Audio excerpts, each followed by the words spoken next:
Welcome to Craving the Heat, where desire takes the lead and every story leaves you wanting more. Don't forget to like, subscribe, and share your thoughts in the comments and keep up with our latest naughty stories. They say some choices leave a mark on you, not in the way scars do, but in the quiet spaces of your mind. They echo in the back of your thoughts, following you through every quiet room and every sleepless night. You carry them with you, pretending that everything is fine. You smile through your mornings, show up at work, and when people ask how you are, you say, "I'm fine." But deep down, you know that something inside you has shifted. You can't pinpoint when it started, but it's there, and I think that's exactly where I am now. It was just one night, one conversation, one moment, and I haven't been able to stop thinking about it ever since. I always thought I knew who I was. I believed in boundaries and values and restraint. I had a clear sense of trust, of friendship, of commitment, and the limits that should never be crossed. I used to look at other people's situations and wonder, how did they end up there? But now I understand it. It starts small. It begins with something simple: shared laughter over a drink, a glance that lingers a little too long, a question that feels like a joke until it's not. It starts when you're vulnerable and someone you trust steps just a little too close to your unspoken boundaries. And before you know it, you're standing on the edge of something you never thought you'd be in. My friend, someone I love like family, and her husband, who always seemed polite, distant, and safe, made me an offer. At first, it wasn't direct. It was slow, careful, like tension that gets tighter over time.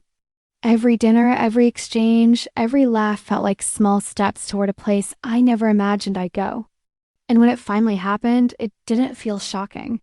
It felt inevitable, like I'd been walking in that direction all along. What I did next, I still haven't fully forgiven myself for it.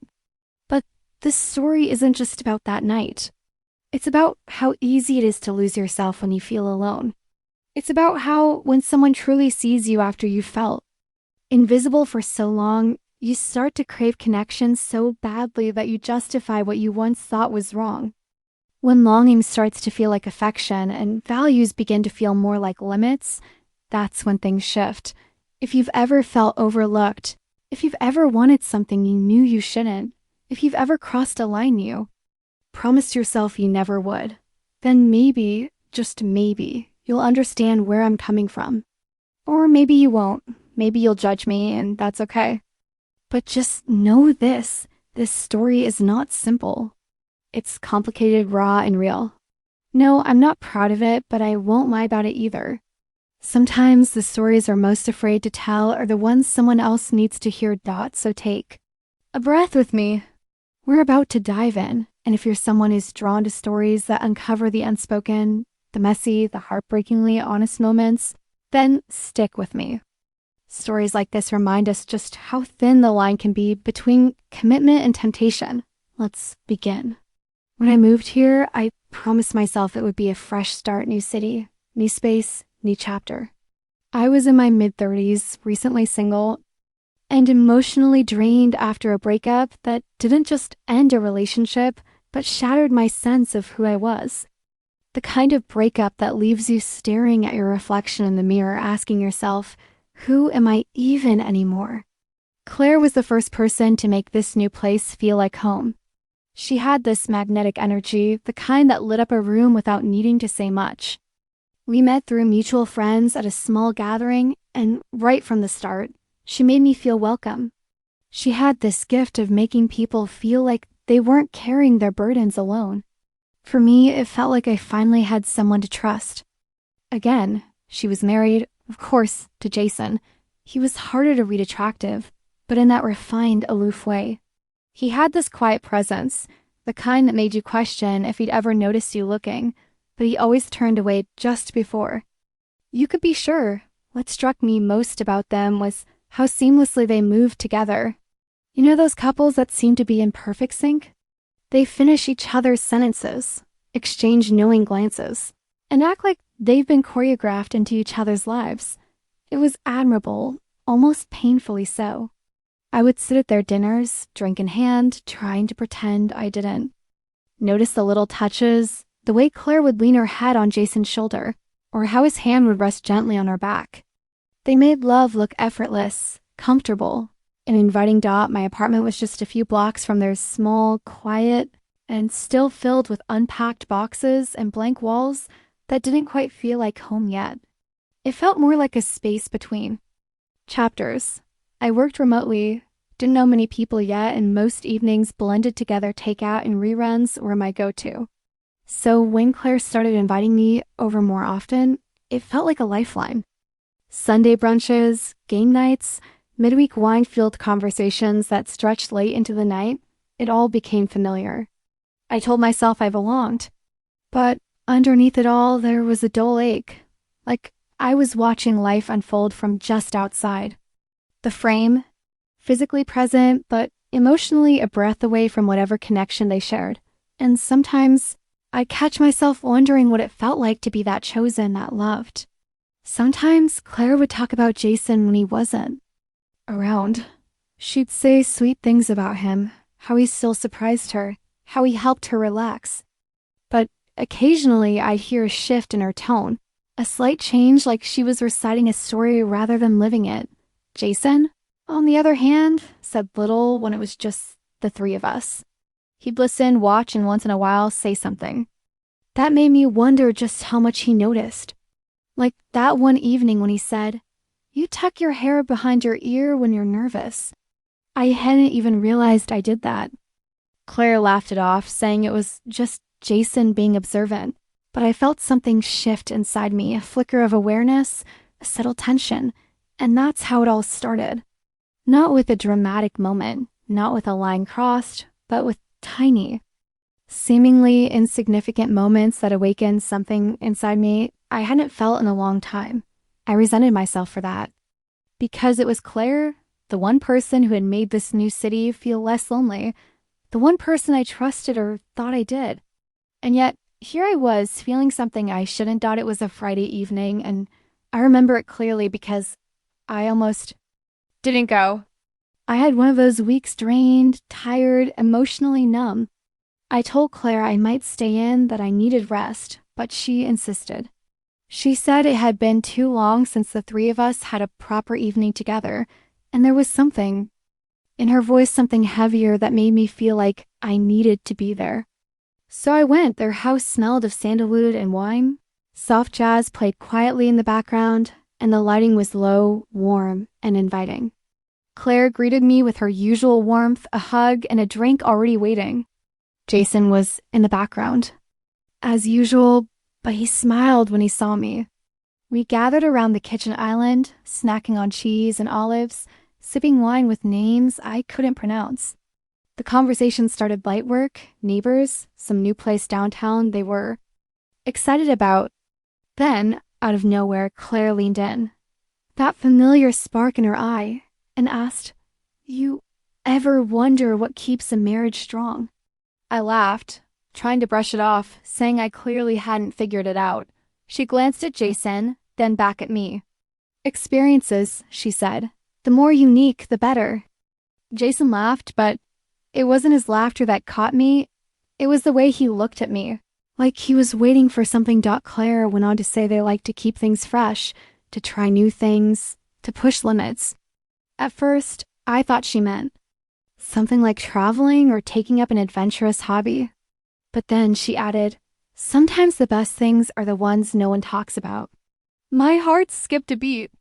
Something about the way she said it made me uneasy. Jason chimed in, his voice casual. Everyone has unspoken thoughts, right? I tried to keep it light, to keep the conversation flowing, but Claire's gaze was intense. And then she said it, "We've talked about you before." Her words were slow, deliberate, like she rehearsed them. I laughed too fast, too loudly, trying to brush it off like it was no big deal. But no one laughed. Claire tilted her head slightly and said, "Not like that," she said. "Not exactly. Just hypotheticals." Jason said nothing, but his eyes never left me, steady, unreadable. Suddenly, the air in the room felt heavy, charged. I quickly changed the subject. Tried to talk about something random, maybe travel plans. Honestly, I can't remember. But what I do remember is that after that moment, nothing felt the same. The energy in the room had shifted, and none of us could pretend it wasn't there. I left earlier than usual that night, hugged Claire tight, and avoided Jason's gaze. The walk home felt longer than it should have. My thoughts were racing, trying to rewrite the moment, to explain it away. Maybe they were just being playful, I told myself. Married couples say weird things sometimes. Maybe it was just the wine talking, but still, I barely slept that night. And then a week later came the next invitation. Claire texted me, "Drinks tonight. Just us three, you in?" I almost said no. My thumb hovered over the screen, but loneliness does something to you. It whispers. It convinces you that something is better than nothing. That curiosity is harmless. As Sadie's this time Jason opened the door, Claire wasn't in sight. He smiled his usual, careful, almost rehearsed smile and handed me a drink. It was deep red, strong, the kind that tastes like a secret. Claire appeared a few minutes later, wrapped in silk, barefoot, radiant. Like nothing had happened the week before we drank. We laughed, we let the music fill the silences, but the space between words felt louder. Now every glance lingered too long, every touch felt intentional. And then just before midnight, Claire turned. To me, her voice was soft. "Okay, serious, now we have a question for you," she said, "but only if you promise not to freak out." That was the moment Thema meant. Everything should have stopped the moment. I should have said no, I didn't. I laughed instead, not out of amusement, but nerves, panic, the kind of flaw you use to buy yourself time when the room starts spinning. "Okay, what is?" I asked. I tried to sound light, but my voice cracked just a little. Claire looked at Jason. Jason looked at Claire. Then they both looked at me. I don't remember their exact words. Just remember the feeling, the heat crawling up my neck, the pounding. In Myers, the terrifying clarity that this wasn't a joke, not even close. It was real. I left not long after I blamed an early morning meeting hugged Claire a little too tightly, barely looked at Jason. The second I stepped outside, that cold air hit me. Like a slap, I walked home fast, like I could outrun what had just happened, but it followed me into my apartment, into my bed, into the quiet minutes. Where thoughts screamed the loudest. Was it a test, a game, or were they actually serious in the question I hated most? Why did a part of me want it to be really sat on my bed, still wearing my coat, staring at the wall, like it might give him answers? Then my phone.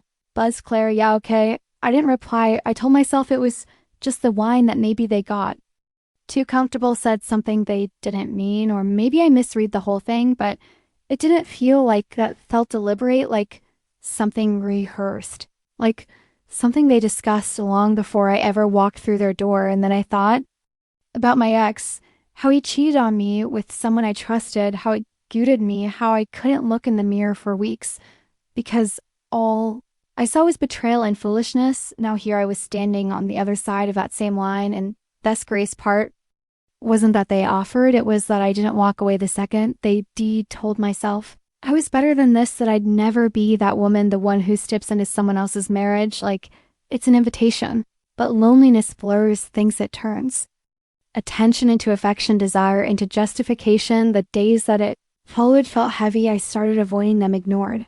Claire's text declined. Her calcium afternoon, I saw Jason jogging toward me on the sidewalk. I crossed the street, kept my head down, heart pounding like a kid dodging trouble. But even with the distance, I couldn't stop thinking about it. It haunted me, and worse, it thrilled me every time my phone lit up with Claire's name. My stomach twisted. Part of me wanted to block her number, erase her entirely, but another part, darker, more curious, wanted to see what she'd say next. Then one afternoon, a note came. Her voice was off, careful. "Hey, I hope we didn't make you uncomfortable. I just wanted to be honest. You mattered to us." That word scorched. It was intimate in a way I wasn't ready for. I lay awake that night, staring at the ceiling, retracing every step of the last 6 months, every glance, every glass of Winnish poured, every time Jason asked, "How are you really?" Had they been grooming for this, or had I just ignored the signs? Because deep down I wanted to be wanted. I hated how flattered I felt. How wanted it was intoxicating, disorienting, and so heavy with shame I could hardly stand. I couldn't talk to anyone about Who would understand? Who could I tell that my best friend and her husband made me feel seen in a way I hadn't felt in years, and that some secret silent part of me wanted to say yesy. Didn't have an answer, so I did nothing. Looking back, maybe that was the most dangerous choice I could have made.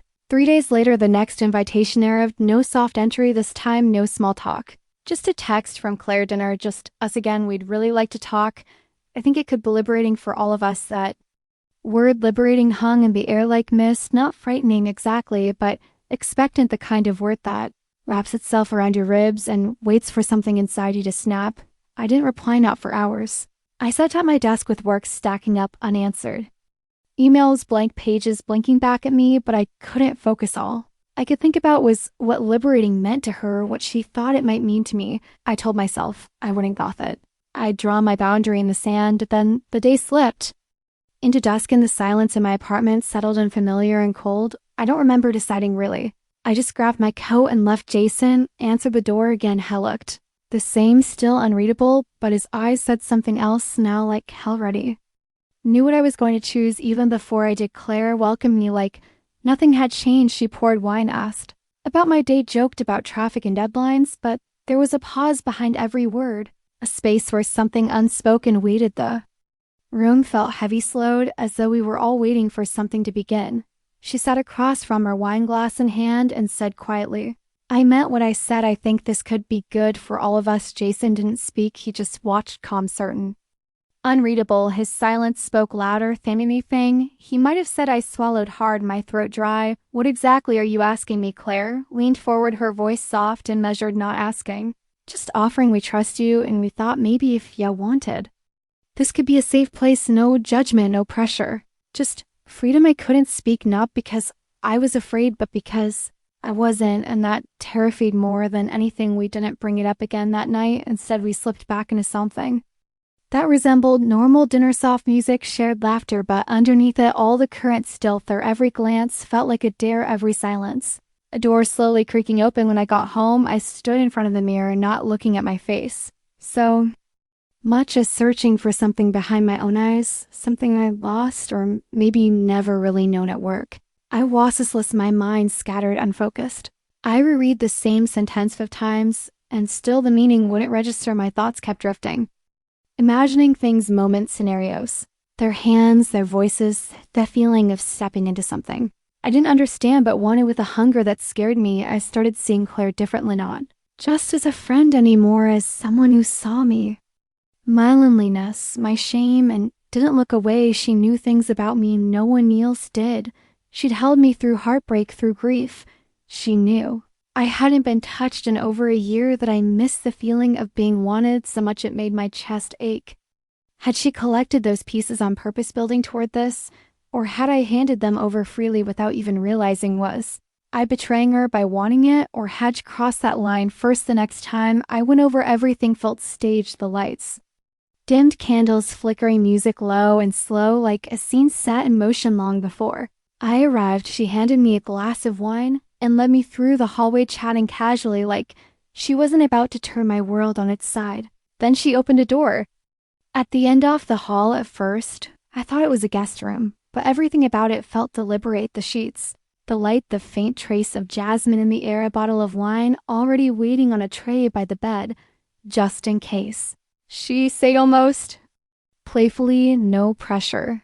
I stepped inside without thinking, just one step enough to feel the warmth of the room, the hush, the intimacy. I told myself I was just curious, just looking, but then the door closed behind me and everything shifted. The next time I didn't hesitate. There was no invitation, no need. I walked into their house like I had so many times before, but this time I already knew where the night was headed. Me heart raced, but my steps were steady. There were no jokes, no dinner, no carefully poured wine, just the quiet understanding that something had already changed. Claire reached for my hand.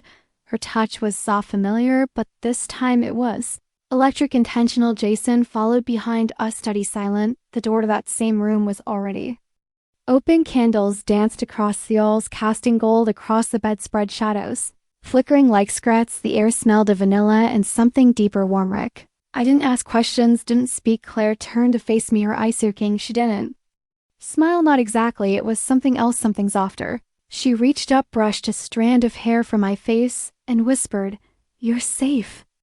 Jason stood behind her, quiet, solid. Claire looked at me again and said, "We want this, we want you." And I let go. I stopped fighting the hesitation, the guilt, the thoughts that had kept me tangled for weeks.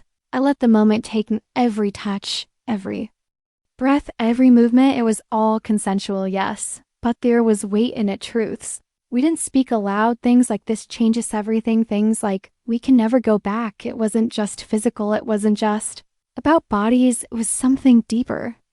Stranger, we weren't crossing limits anymore. We were erasing them, creating something new and dangerously fragile. I felt everything all at once, desire deep and scorching.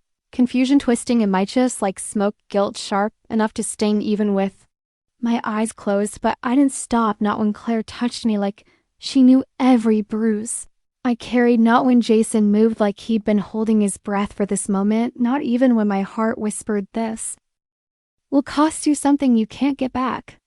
Because in that moment, I didn't care. I just wanted to feel, wanted to be held, chosen, seen, and for the first time in years.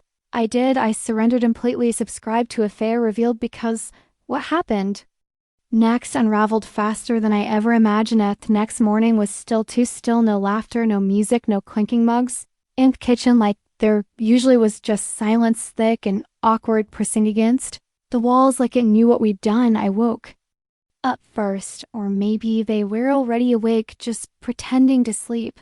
I stared at the ceiling, that blanket pulled up to my chin, trying to slow my breathing. Me heart pounded, but not like the night before this time. It was chamois heavy, dense, like it had settled deep in my bones. While I leapt, I got up, quietly dressed in silence, tiptoeing through the hallway like a stranger in a place I used to know. Claire was in the kitchen, her back to me, pouring coffee. She didn't look up when I entered. "Morning."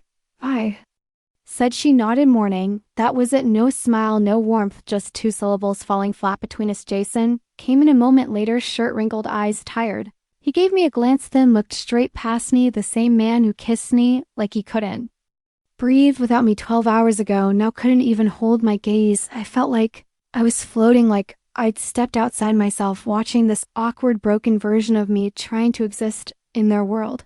I mumbled something about needing to go and grabbed my coat. Claire walked me to the door. "Still no eye contact. Text me when you get home," she said.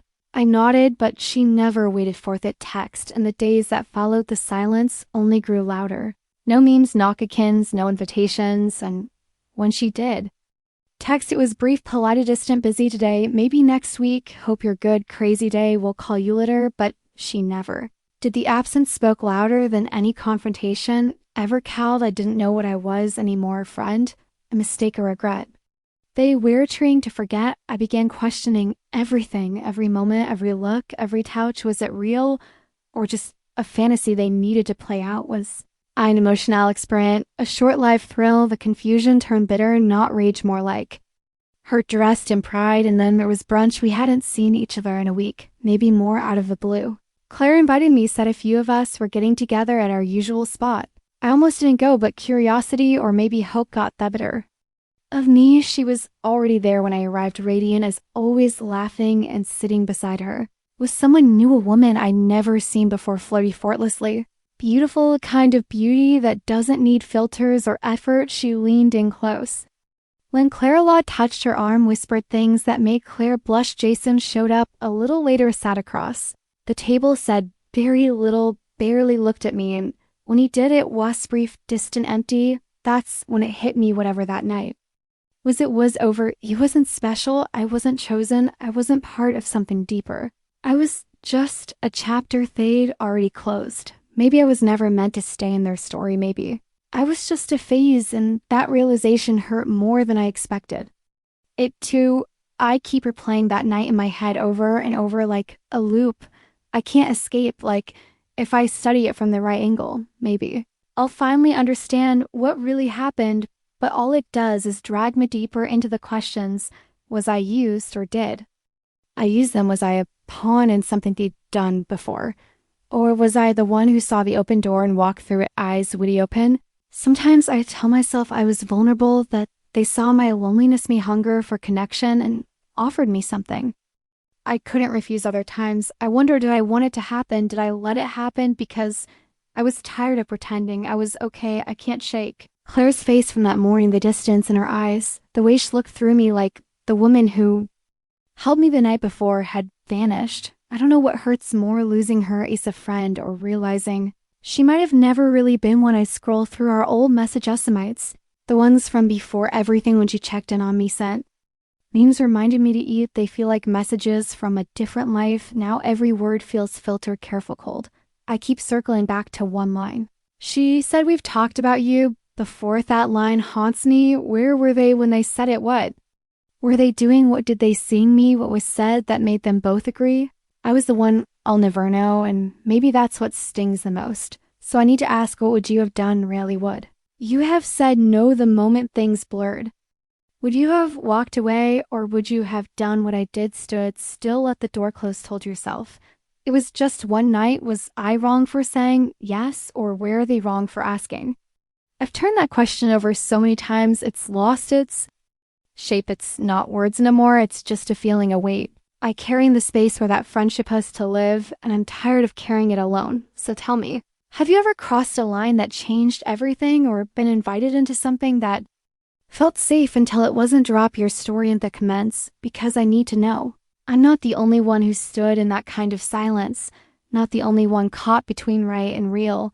And if stories like this stir something in you, if they make you feel something raw and honest, hit like, subscribe to Affair Revealed. Because this was just one story, and there are so many more waiting to be told. Sometimes the deepest betrayals didn't come from enemies, they come from the people you trust with. Your heart, the ones who know your wounds, your past, your patterns, and still lead you into something that looks like comfort, but feels like fire sometimes. The greatest mistake isn't crossing a line, it's pretending the line was never there at all. We like to think we'd know better, that we're immune to temptation, but desire doesn't come with a warning. It doesn't knock, it slips in quietly. Dressed like love disguised. As connection, it finds the cracks where we're hurting most. And once it's in, it doesn't leave without a scar. What I did, what we did, it happened, Eddie can't take it back, but I can tell the truth, and maybe sometimes that has to be enough.